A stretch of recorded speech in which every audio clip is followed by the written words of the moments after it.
Emet. That means blessed is the true judge. Okay. The first thing I'm going to do here is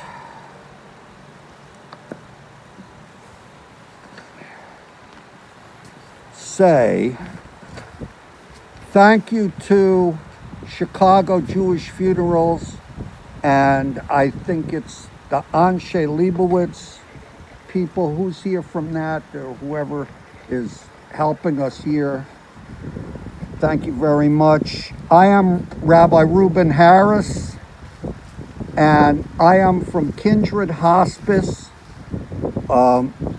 who our staff cared for your mom like angels for how long has it been? A while, a couple of years. And our hearts and souls are really with our great forefathers and foremothers in the Holy Land, in Machpelah, the Garden of Eden, and Jerusalem. Six degrees of separation, and we are all family. My wife went to Nicolay with your cousin David Meldman, and she remembers him in high school Hebrew class, okay? And they had an Israeli teacher. She told me his name, Ben David or something, okay? And the class was so crazy once that the Israeli teacher jumped out of the window. And I don't know if they heard from him after that. But anyway, she don't remember why. That's 50 years ago. And we still haven't grown up yet. To everything there is a season. A time to be born. A time to die. A time to plant and a time to uproot. A time to mourn and a time to dance. A time to weep and a time to laugh. A time to be silent and a time to speak. Turn, turn, turn. The book of Numbers talks about Moses and his brother, the high priest Aaron, together led the Jewish people out of Egypt to Mount Sinai to receive the Torah, and through the desert for 40 years to the Holy Land. And Aaron has come to the end of his life, and he will be gathered to his people. He received a kiss from God, and his soul became united with its godly source. There was no effort, no pain, no regret, because he was a pure soul. Suzanne was a pure soul.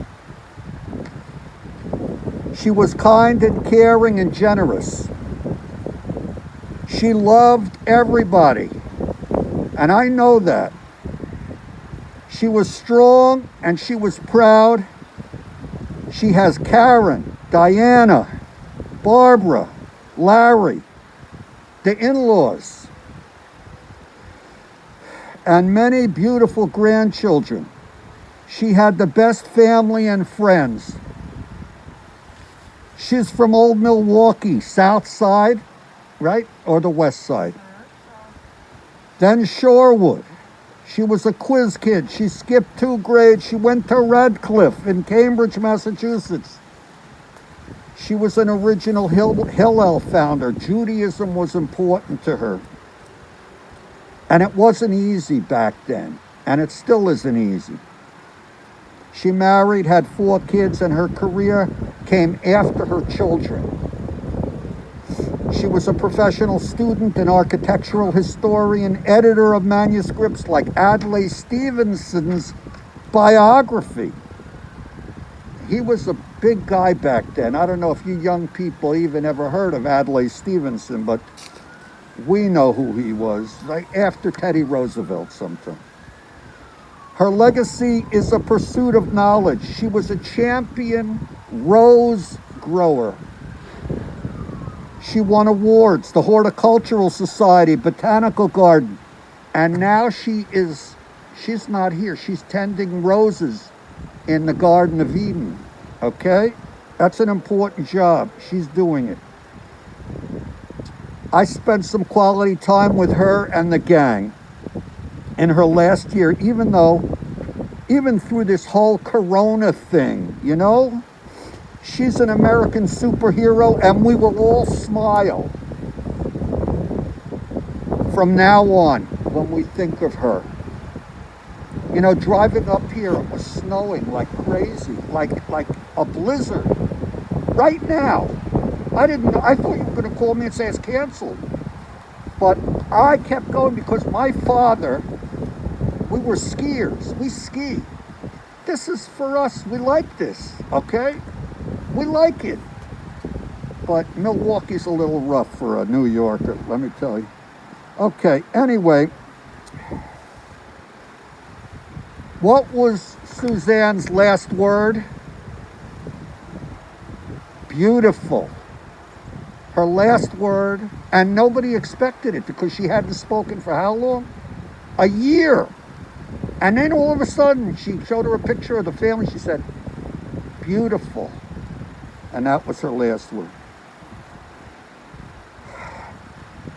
I'm going to say a psalm, and then Karen is going to speak.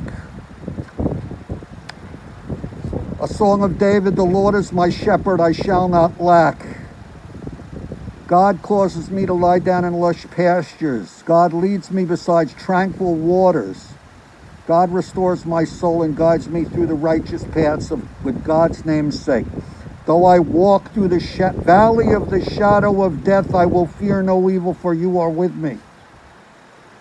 Mizmor David, Adonai roi lo echso binos deshe, yabitzeni al mei menucha shenahaleni, nafshi yeshoy ve'yankeni b'maglei tzedek l'man shemo gam ki elech, begates almoves lo iraki atoy mitishiv teko b'shantecha imenach yamuni, taroich lefon ha'shulchan neged soyroi d'shanta v'shemen, Roishi koisi revoya ach toy v'chesed yitfuni kol yimei chayai shabti v'beis Adonai le'oirech yomim.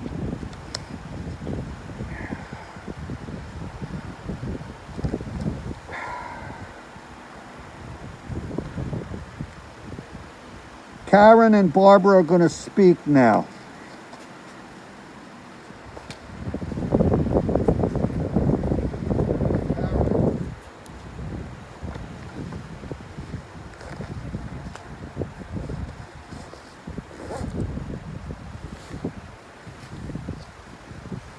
Thanks everybody for tuning in, and to the Meltzers and Marshall Ross. Thank you for making the trip up here. I have a few comments of my own, not too many, because I wanted words from others who couldn't be here this morning. So real quickly, I'll just say I want to share some things, like I said, people who can't be here today. But first, my own. First of all, Mom, everything you did made this world a better place. So you exemplified Tikkun Olam. You were a sparkly presence, and that's from your friend Gay. You were an ornament in our lives, brilliant in so many ways, and that's from Eugene. My brother Larry says, Mom Sue was my favorite, was my biggest advocate, and wanted us all to succeed in life through education, to have expanded interests. My kids' memories were of her incredible cooking and her kindness and overall genuine interest in their lives. She was a force, and this comes from Marguerite Toker, who runs Home Care Assistance, with who we worked 14 years. She said some beautiful things. Probably the most accomplished woman of her generation. She was a Renaissance woman, an inspiration, balancing career, accomplishment, and motherhood at a time where that wasn't always supported. I don't recall when she became a single mom, but you can add that to the mix. Always struck by how Barbara and I were lionesses when it came to her care and her dignity. I imagine she was a lioness herself in her life, and she passed that along to the two of you. You are a credit to her and her spirit. The world has lost someone very important, and I'm glad she is at peace. She had a long life, and you both gave her as much quality as possible when she could not seek it herself. The photos you shared throughout always showed her beauty, her determination, and her spirit. From Lila Martyr, neighbor of 40 years. Sue Carter Meldman of Milwaukee and Highland Park. Sue lived next door in a large red brick house designed by an outstanding architect, the history of whom Sue researched to add to her volumes of detailed knowledge. Although Sue was knowledgeable in a vast accumulation of diverse subjects, it was roses that held her heart. Roses, a specialty of her devotion to beauty, her precious preciseness, offering close attention to their care, when to water, when to spray, when to fertilize, when to smell, when to cut, and when to press. We, her friends, her family, her neighbors, all of us blessed by Sue's constant loving care of us. And the last comments I'll read are from Eliezer Crumbine, Tzaddik extraordinaire, who knew my mom in the 40s at the one and only aforementioned, say it in the first 3 sentences, you met her, Harvard College. And they were founders at Hillel when Hillel was reinstated by Ida and Judah Shapiro. Elena and I loved Susie. We felt we were better people for having known her, for having been her friend, for having the light of her radiance shine on us. Now, this is no exaggeration. She always kept in touch through happy times and adversity. Often with a little giggle, she would relate a heartwarming anecdote.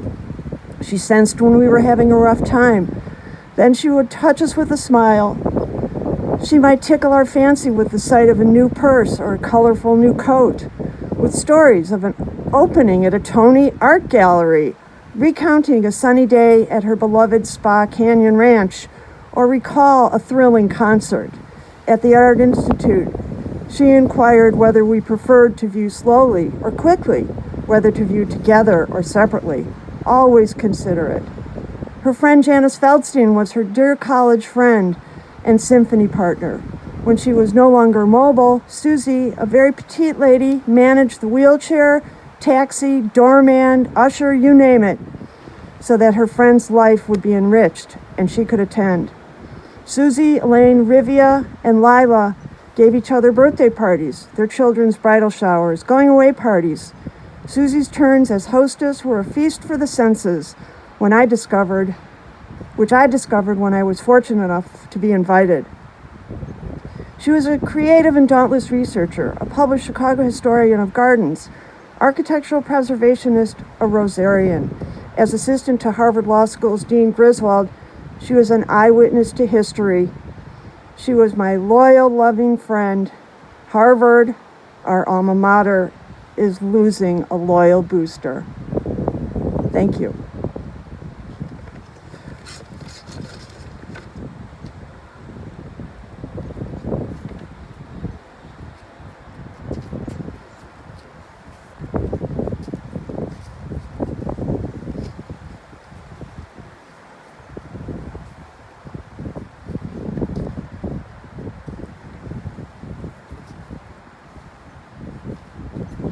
My mother's daughter, looking for my glasses.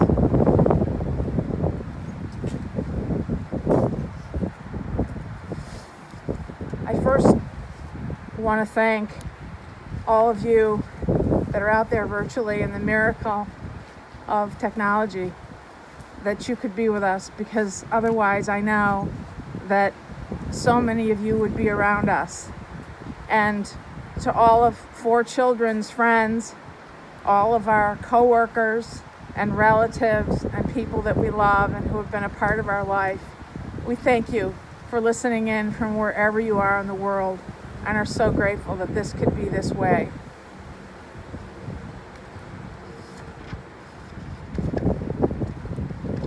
My mother was a very, very little person in stature, but literally a little person.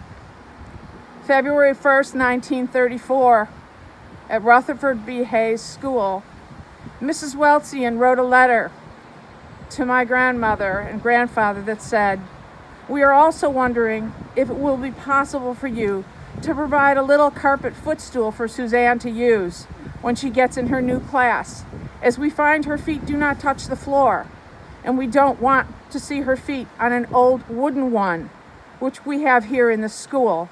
These carpet footstools can be bought very reasonably at the Boston store." She was tiny, but she was mighty.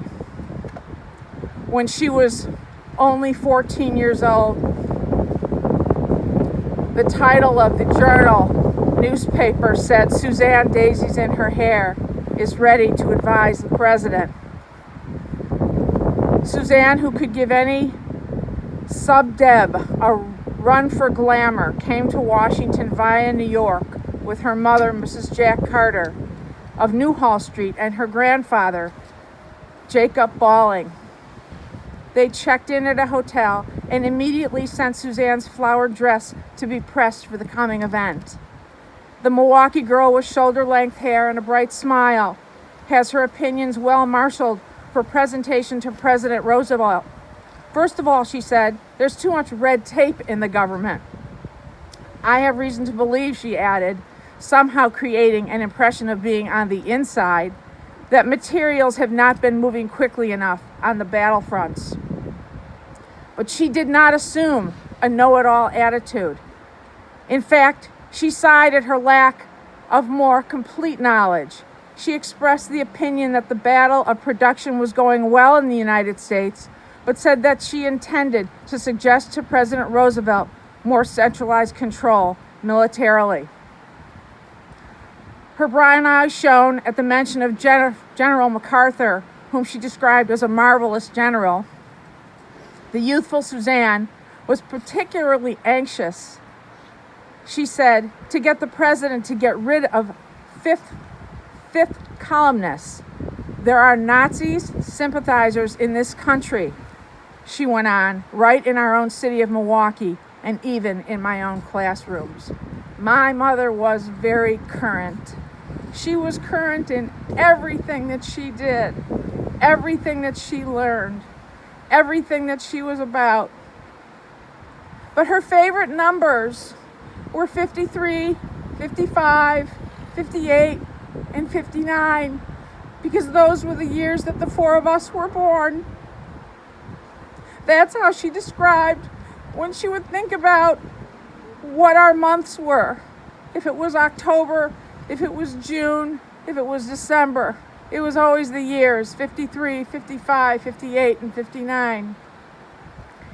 And in as much as her life's accolades were so incredible and so mentioned, she was a mother first, as soon as we came into the world. She was my best friend. We watched over her so carefully all her life, all these 40 years since she was alone. But she was never alone. She created a beautiful life, a master's degree into her 60s in urban planning, and she just learned and learned. If it was Chinese, if it was Yiddish, if it was anything. And she loved my husband, my David, and he loved her. And when we were fortunate enough to bring our Jacob into this world the way we did in the many, many years, the 10 years to become parents, I can tell you that her celebration was like no other. Dearest Grandma Suzanne, our loving, caring, oh, I just dropped my paper, hold on. Ariella, you're speaking, that blew away. Our loving, caring, greatest, perfect grandma. We all learned so much from you. How to love life, people, environment, Judaism, nature, music, exploring everything. It will be hard to write about you and try to explain what kind of unbelievable person you were.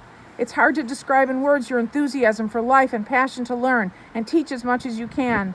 I'll try by starting to tell what a huge, loving person you were.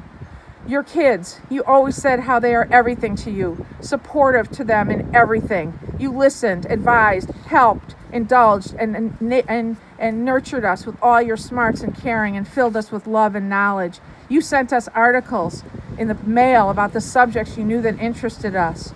To your friends, you cared about them and took the time to call and hear from them.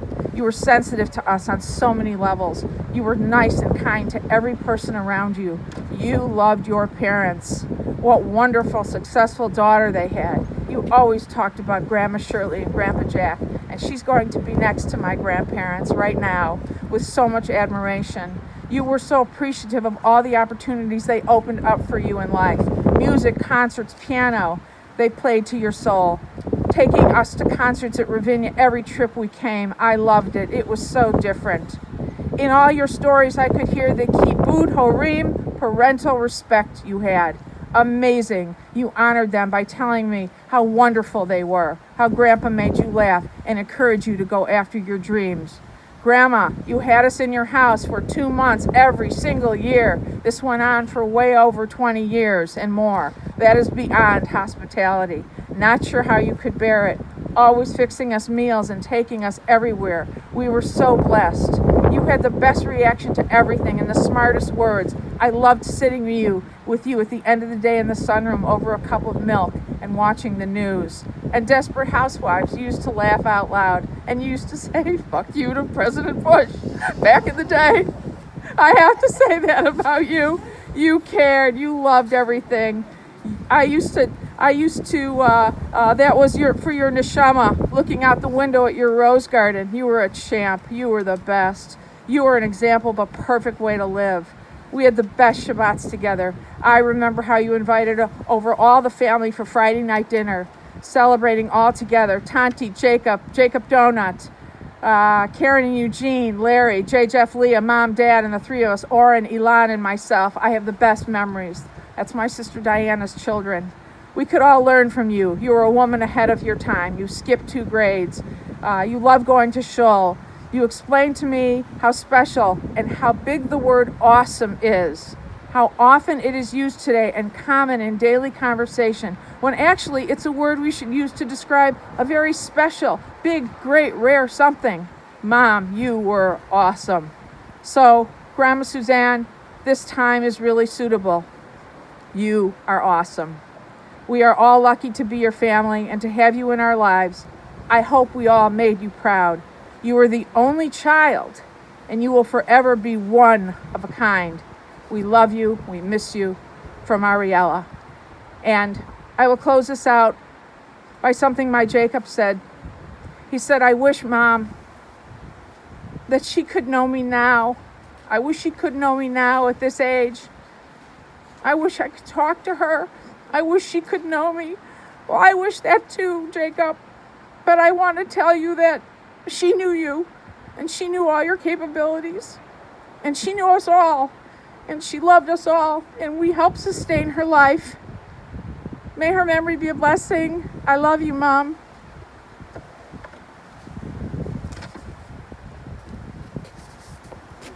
Kiss.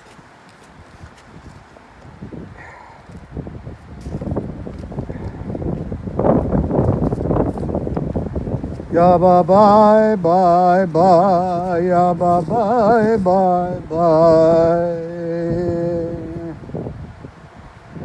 Ani ma'amin b'emuna shalemo b'viyas HaMashiach. Oy b'viyas HaMashiach ani ma'amin El Malay Rachamim Shosein Bamaroimim Hamsei Menucha Nechoina Al Kamfei Hashchina B'ma'alos Kedoshim V'Tahirim K'zoi Hararakia Mizahirim Es Nishmas Shifra Bas Benjamin Vasara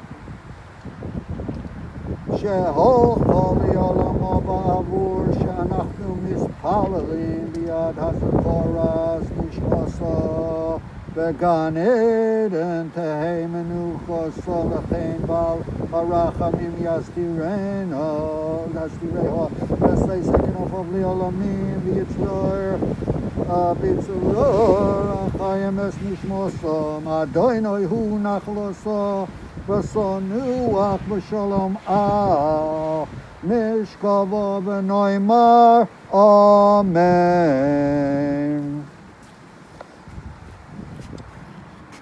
Okay.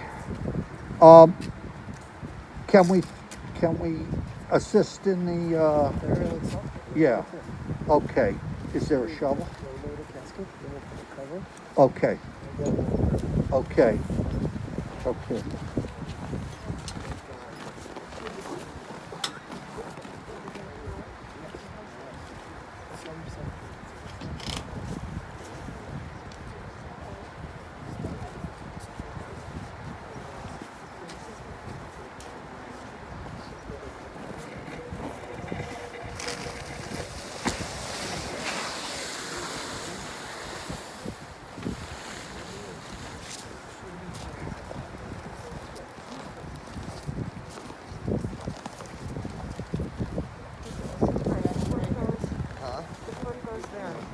In there before the lid on? Or Yes. after the lid? A little, yeah, before the lid, yeah, yeah.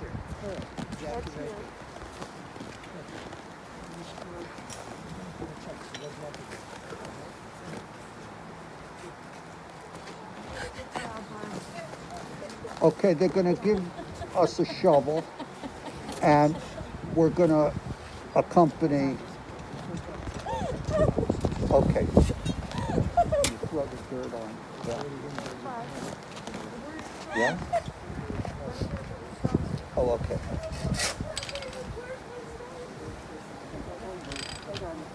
So. All right. Okay.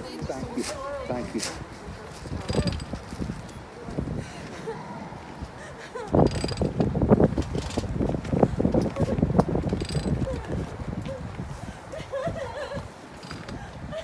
Baruch atah Adonai Eloheinu melech haolam asher yotzar eskem badin v'zon v'kilkel eskem badin ha've'ein eskem badin v'yadei ha'mispar kulchem badin v'hu osid lahachayo Yisrael u'lekayim eskem badin Baruch atah Adonai mechayei ha'mesim.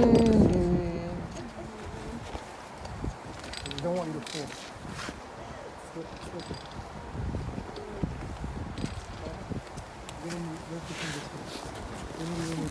If we could just move a little back, they have to remove all this equipment.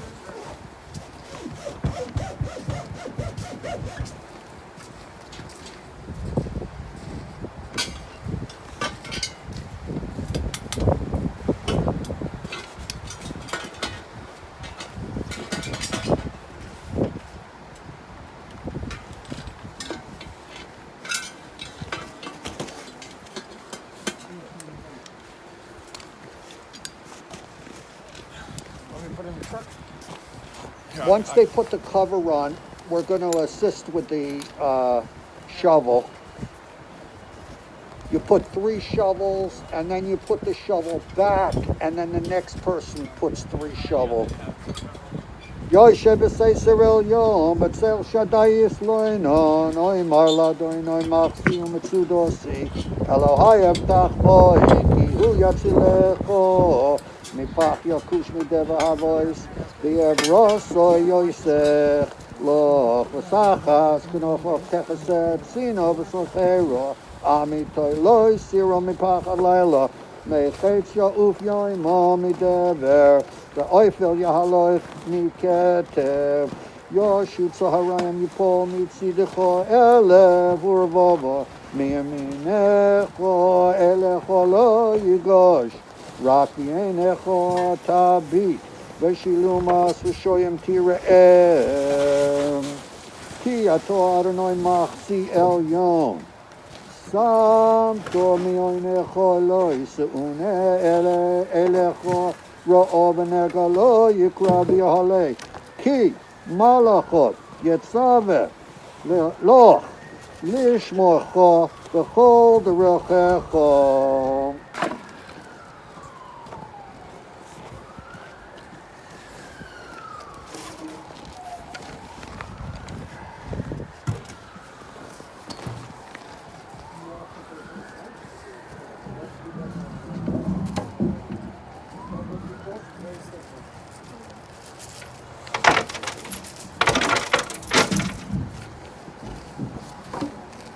Is he gonna move the truck at all? Yep.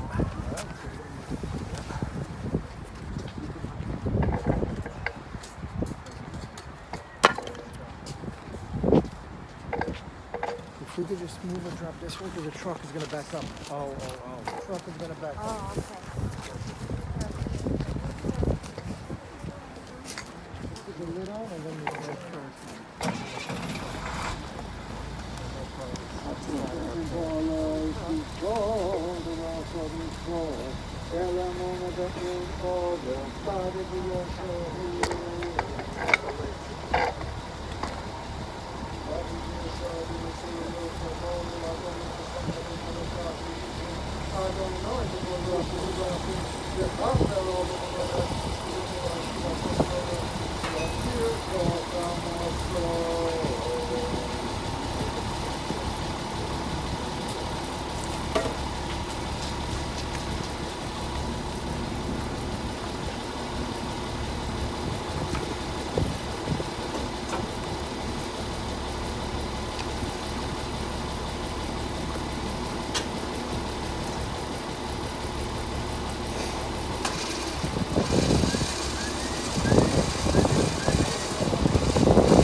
Wow.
All the rest of the lumber goes in.